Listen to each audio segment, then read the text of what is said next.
Let's talk about Iowa. We still, as of this recording, don't have final results from the Iowa caucus, the first in the nation primary, which took place on Monday night.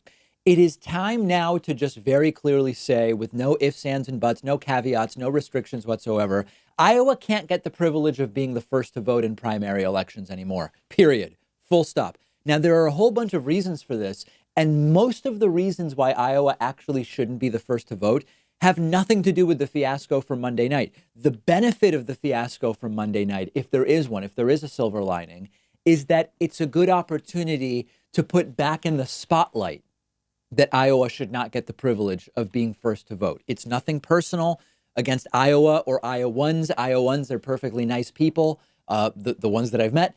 But this is a much bigger problem that we are dealing with here. First and foremost, Iowa is not remotely representative of the Democratic electorate, nor of the country's demographics in any way. There's just no factual reason. There's no empirical case for Iowa getting to be the first to vote. When it comes to race and ethnicity, it's very obvious. Iowa and New Hampshire, the first two to vote, are 90% white. The country is 60% white. When it comes to economics, when it comes to education, there is no mathematical or empirical justification for Iowa being the place where it makes sense to start. And going first does carry disproportionate influence over the eventual subsequent primaries. There's a good Vox piece from a couple of days ago, which reminds us that there was a 37-point swing in the national polls when John Kerry won in Iowa and New Hampshire 16 years ago in the 2004 Democratic primary. Now, then we get to the disaster on Monday night. The fiasco Monday night with the app crashing and the results being delayed and immediate foul play and conspiracy theories exploding, it doesn't help Iowa's case. And it is another reason for realistically not even having a single state be the first to vote, but instead having a number of states being the first to vote. You could organize this any number of different ways. You could say, well, we will divide the country into regions. We'll have the Northeast and the Southeast, and we'll have the West Coast, whatever.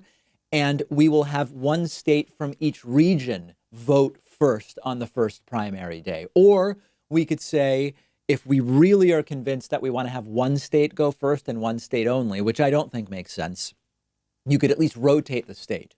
Or you could pick a different state that is more demographically representative of the country. Like, for example, Illinois is often mentioned because of its racial and ethnic and educational breakdown. As compared to the country at large, it would be a much better fit. You could use similar metrics, other good options for which states should go first. If we're trying to have a state that's representative of the country, you could look at New Jersey, you could look at New York, you could look at Florida. It doesn't have to be a blue state. Remember, it's the Democratic primary that we're talking about. And this is also a good time to mention that there is nothing in the Constitution about how primaries are supposed to be run.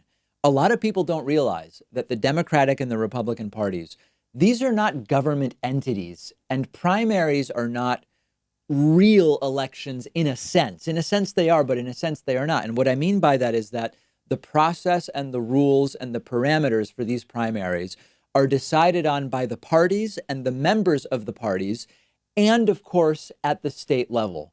And we're going to get to that because that is a factor. Back in 2016, you could tell a lot of people didn't realize that parties decide how to run the primaries because people were looking at what the DNC did in terms of how they structured the debates and how they helped Hillary Clinton as maybe being illegal.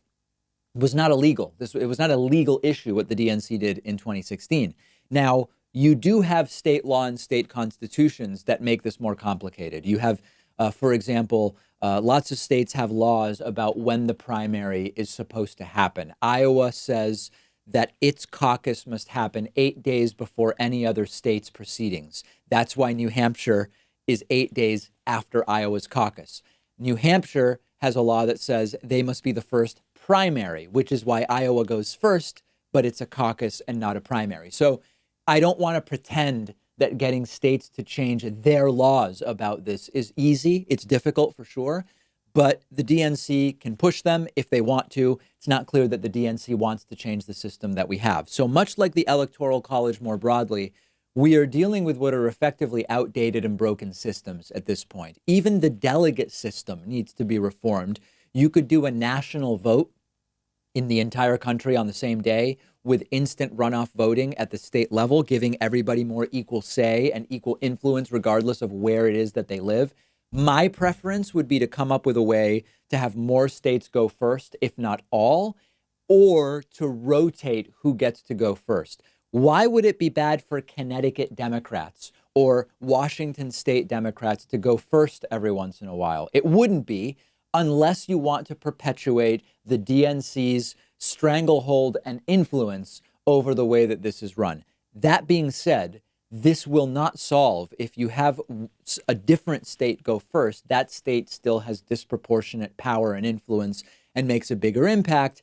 And that is ultimately something that the DNC wants because it makes the primary easier to control. Also, just as a coda, the first primary shouldn't be a caucus. And in fact, I would support getting rid of caucuses altogether, period. And any process that involves coin flips and requires hours of participation is outdated. I won't call it bad. It's just not realistically fine-tuned and a good process in 2020. Change my mind. I want to hear from you. I'm on Twitter @DPakman. Follow me there. We'll take a quick break and be back right after this.